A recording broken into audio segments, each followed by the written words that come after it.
Un rendez-vous sous fond de demande de comptes pour la vingtaine de chefs d'État africains présents à Glasgow. Des comptes sur la promesse des pays riches, nés de la conférence de Copenhague en 2009, qui se sont engagés à verser 100 milliards de dollars par an dès 2020 afin d'aider les pays en voie de développement à contrer les affres du changement climatique. 10 ans plus tard, plusieurs irrégularités sont décriées. C'est une grosse déception de notre part parce que ce sont des engagements qui ont été pris il y a plus d'une dizaine d'années maintenant. Et chaque année, les pays développés repoussent l'échéance à l'année qui va suivre.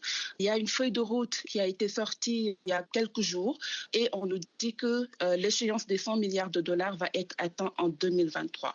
Pour nous, c'est une aberration. L'Afrique n'a reçu que 70 à 80% des 100 milliards de dollars par an promis pour 2020 par les pays riches. Une enveloppe qui doit lui permettre de s'adapter aux événements météorologiques extrêmes de plus en plus fréquents qu'elle subit à cause d'un réchauffement climatique qu'elle n'impacte presque pas. Ce montant, par ailleurs largement composé de prêts et non de dons, pourrait n'être atteint qu'en 2023, une somme jugée largement insuffisante. En point de départ, c'est un plancher et non un point d'arrivée. C'est juste permettre à nos communautés qui sont en première ligne de cette crise climatique de pouvoir s'en sortir. Mais on le sait, les 100 milliards de dollars sont loin d'être suffisants pour faire face à cette crise climatique. Donc, si les pays développés n'arrivent pas à respecter cet objectif minimum de 100 milliards de dollars, il y aura un problème de confiance autour de la table des négociations parce que les besoins en termes d'adaptation au changement climatique et en termes d'atténuation au changement climatique vont bien au-delà de ces 100 milliards de dollars.